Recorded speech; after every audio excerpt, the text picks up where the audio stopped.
Hi all, welcome to Vijayamala சக்கரவர்த்தி channel. இன்றைக்கு உண்டான லன்ச் மெனு என்ன அப்படின்றத கிச்சனுக்குள்ளே போய் பார்க்கலாம். Hi all, welcome to Vijayamala சக்கரவர்த்தி சேனல். ஸோ இன்றைக்கி ரொம்ப லேட்டாக இன்ட்ரோ ஷூட் எடுக்கிறேன்.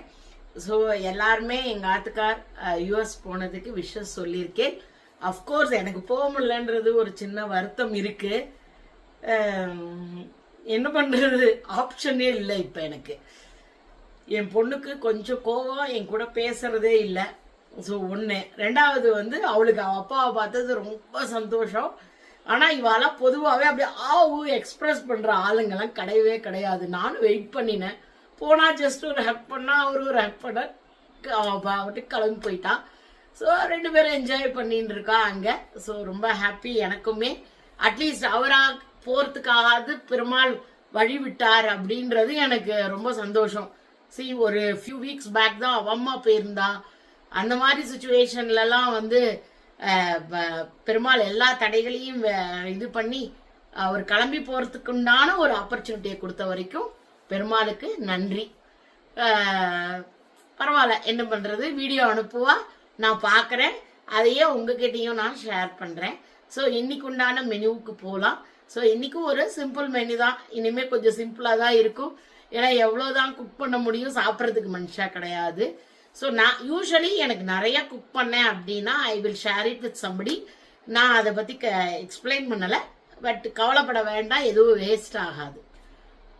ஸோ இன்னைக்கு உண்டான வீடியோக்குள்ளே போகலாம். உங்கள் எல்லாருக்குமே வீடியோ பிடிச்சிருந்தா தயவுசெய்து வீடியோவை லைக் பண்ணிட்டு பாருங்க. ஸோ ஆசை இருக்குது ராஜாங்கம் பண்ண, அதிர்ஷ்டம் இருக்குது கழுத மேய்க்க, அவ்வளோதான். ஸோ நம்ம குக்கிங்குள்ளே போகலாம் வாங்கோ. ஸோ நம்ம முதல்ல சாதம் வச்சுட்டுலாம்.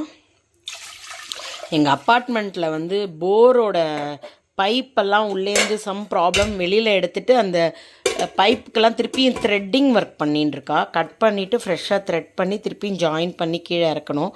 ஸோ அந்த த்ரெட்டிங் ஒர்க் நடக்கிறதுனால ரொம்ப சத்தமாக இருக்குது. ஸோ கேப் விட்டு இன்றைக்கி வீடியோ எடுத்துகிட்டு இருக்கேன். எவ்வளோ தூரம் ஃபினிஷ் பண்ணுறேனோ அதுக்கு தகுந்தாப்பில் எடிட்டிங் பண்ணி அப்லோட் பண்ணுறேன்.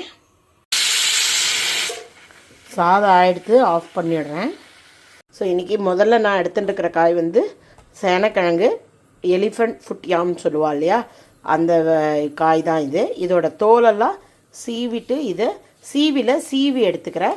இது கோலா உருண்டைன்னு சொல்லி சவுத் சைடில், அதாவது இந்த கன்னியாகுமரி சைடு, நாகர்கோவில் அந்த மாதிரி சைட்லலாம் இது ரொம்ப ஃபேமஸ் இது. ஸோ இதை நான் இன்றைக்கி பண்ண போகிறேன். இது எப்படி பண்ணுறதுன்னு காமிக்கிறேன். கோலா உருண்டை பண்ணி புளிக்குழம்பு மாதிரி பண்ணி அதில் போட்டு சாப்பிட்டாலும் நல்லாயிருக்கும். இல்லை கோலா உருண்டையை தொட்டுக்கிறதுக்கு யூஸ் பண்ணிட்டாலும் நல்லாயிருக்கும். எது வேணாலும் யூஸ் பண்ணிக்கலாம். ஸோ எப்படி பண்ணுறதுன்றதை காமிக்கிறேன். தோலை எடுத்ததுக்கப்புறம் பாருங்க எவ்வளோண்டு வந்திருக்கு. ஸோ இந்த மாதிரி சீவிட்டு அந்த சீவினதை கொஞ்சமாக வெந்நீரில் போட்டு ஒரு கொதி விட்டு எடுத்துக்கோங்க. நான் பொதுவாகவே சீவிட்டு அப்படியே அரைச்சி அதெல்லாம் தான் பண்ணுவேன். லாஸ்ட் டைம் வீடியோவில் போட்டிருந்த போது ஒரு 1 இயர் பேக் இதை வேக வைக்கலன்னா வயிற்று வலிக்கும் அப்படிலாம் சொன்னேன். ஸோ பொதுவாக நான் பல வருஷமாக பண்ணுறேன், எனக்கு அதெல்லாம் ஒன்றுமே பண்ணலை. பட் ஸ்டில் வேண்டாம், நான் ஒரு கொதி விட்டு ஏன்னா சீவினதுனால சீக்கிரமாக உங்களுக்கு இதுவாகிடும், சாஃப்டன் ஆகிடும். அதுக்கப்புறமா அரைச்சி நம்ம கோலா உருண்டை பண்ணிக்கலாம். இது ஒரு கொதி வரட்டும், ஆஃப் பண்ணிடுறேன். ஸோ இப்போ பார்த்தீங்கன்னா இது நல்லா கொதிச்சுன்னு இருக்குது. சைட்லலாம் நுர தெரியறதா. நான் இதை இப்போ வடிகட்டிடுறேன். கொஞ்சம் நேரம் வச்சுடணும். சுத்தமாக தண்ணி இல்லாமல் இருத்துட்டு தான் அப்புறமா அரைக்கிறதுக்கு எடுத்துன்னு போகணும். கீழே ஒரு பாத்திரம் வச்சுட்டு அதுக்கு மேலே வடிகட்டியை வச்சுடுங்க. ஸோ அந்த ஜலம்லாம் அதில் நல்லா இறங்கினதுக்கப்புறம் பிழிஞ்சு எடுத்துக்கலாம். இப்போ நான் அந்த சேனக்கிழங்கை நல்லா சீவிட்டு கொதிக்க விட்டு வடிகட்டி பிழிஞ்சு எடுத்துன்னு வந்துட்டேன். மிக்சியில் இப்போ போட்டுருக்கேன். பக்கத்தில் வானலியில் எண்ணெய் சுட்டுருக்கு. இதெல்லாம் நம்ம அரைச்சி ரெடி பண்ணி வரத்துக்குள்ளே எண்ணெய் ரெடி ஆகிடும். நம்ம என்ன பண்ணலாம், இப்போ கார மிளகா நான் அதாவது பேடகி சில்லி தான் போட்டுருக்கேன். நான் ஒரு 6-7 போட்டுருக்கேன். இதில் காரம் கம்மின்றதுனால. ஏன்னா நான் எப்படி குழம்புல போடுறச்ச குழம்புல ஒரு காரம் வரும். ஸோ அதனால் இதில் காரம் ரொம்ப வேண்டாம் அப்படின்ட்டு. அப்புறமா 1 கப்பு, இந்த கப்பால் 1 கப்பு பொடியாக நறுக்கின வெங்காயமும் அதே கப்பால் 1/2 கப்பு பொட்டுக்கடலை எடுத்துட்டுருக்கேன். இதுக்குண்டான உப்பு, சோம்பு, அதுக்கப்புறமா கருவேப்பிலை. ஸோ இதை நான் ஃபஸ்ட்டு ஓரளவுக்கு அரைச்சின்ட்டு கடைசியாக இந்த பொடியாக நறுக்கின வெங்காயத்தை இதோட சேர்த்துக்கலாம். நான் இப்போ இதை அரைச்சி எடுத்துன்னு வந்துடுறேன். தண்ணி விடாமல் அரைக்கணும், இல்லைன்னா உருண்டை பண்ணுறதுக்கு கஷ்டமாயிடும். ஸோ பார்த்தீங்கன்னா இந்த அளவுக்கு அரைச்சின்னு இருக்கேன். இப்போ நான் இந்த வெங்காயத்தை இதோட போட்டு ஒரு ஓட்டி எடுத்துக்கிறேன். மிக்ஸி ஒழுங்காகவே அரைக்க மாட்டேங்கிறது, அதனால் இவ்வளோ தான் கஷ்டமாக இருக்குது. ஸோ எண்ணெய் கொஞ்சம் ஜாஸ்தியாகவே சுட்டுடுத்து. இப்போ பார்த்தேன்னாக்கா கரெக்டான கன்சிஸ்டன்சியில் வந்திருக்கு இல்லையா? நான் தள்ளி காட்டுறேன். ஓகே, ஸோ நல்லா இப்படி இந்த கன்சிஸ்டன்சி இருந்தால் மட்டும்தான் உங்களுக்கு இந்த மாதிரி பால் பண்ணுறதுக்கு வரும்.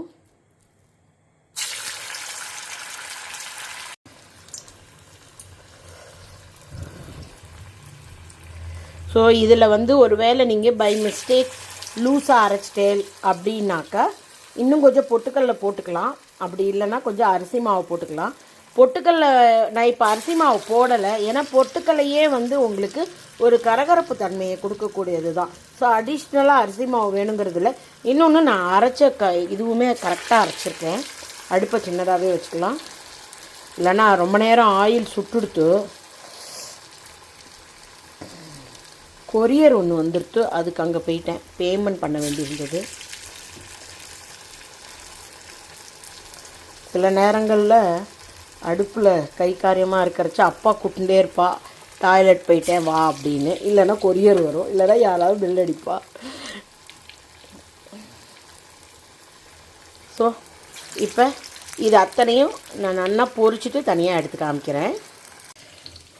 ஸோ எல்லாத்தையும் பரட்டி போட்டேன். ஃபஸ்ட்டு போட்டது மட்டும் கொஞ்சம் டார்க்காக இருக்கும், ஏன்னா எண்ணெய் ரொம்ப நேரமாக சுட்டு போயிடுத்து. ஸோ சட்டுன்னு கலர் வந்துடுத்து. ஸோ நல்லா போட்ட கையோட அடுப்பை சின்னதாக வச்சுடுங்க. ஸோ நான் இப்போ இதை உருண்டை பெருசாக போட்டபோது பர்ஃபெக்டாக வந்தது. நான் என்ன பண்ணேன், திடீர்னு சின்னதாக போடலாமான்னு யோசித்தேன், அது அலண்டு போக ஆரம்பிச்சிடுது. ஸோ இப்போ என்ன பண்ணியிருக்கேன், வானொலி வச்சுருக்கேன். நார்மலாக உள்ள புளிக்குழம்பு தான், வெந்தய குழம்புன்னு சொல்லுவோம் இல்லையா. புளி ஜலம் கரைச்சிட்டுருக்கேன். கடுகு, வெந்தயம், சாம்பார் பொடி, உப்பு, மஞ்சள் பொடி, பெருங்காயம், கருவேப்பிலை. நல்லெண்ணெயில் பண்ணினாலாம் ரொம்ப டேஸ்டியாக இருக்கும். கொஞ்சம் எண்ணெய் குத்திக்கிறேன், எண்ணெய் சுடட்டும்.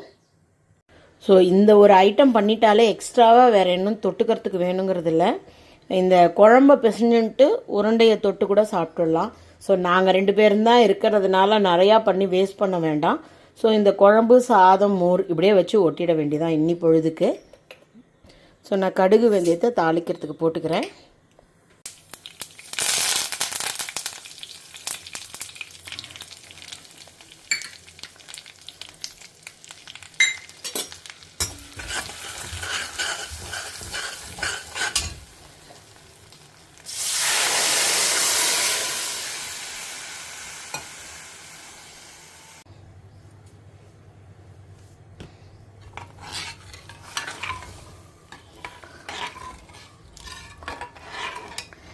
இது நல்லா கொதித்து கொஞ்சம் எண்ணெய் வரட்டும். அதுக்கு மேலே கொஞ்சோண்டு வெல்லம் போட்டுட்டு இந்த உருண்டையை அப்படியே இறக்கிட்டு அதுக்கப்புறமா போடணும், இல்லைன்னா சுத்தமாக உருண்டை எங்கே இருக்குதுன்னு தேடணும்.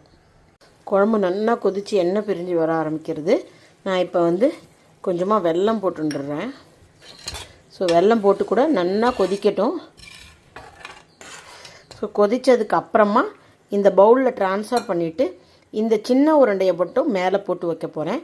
பேலன்ஸை அப்படியே எடுத்து வச்சுட்டா மத்தியானம் ஸ்நாக்ஸாக எங்கள் அப்பாவுக்கு கொஞ்சம் கொடுத்து விட்ருவேன். ஸோ இதுதான் என்னோடய பிளான் இன்றைக்கி. ஸோ வெல்லம் போட்டு குழம்பு கொதிச்சுடுத்து நான் இப்போ ஆஃப் பண்ணிவிட்டு இதுக்கு ட்ரான்ஸ்ஃபர் பண்ணிவிடுறேன்.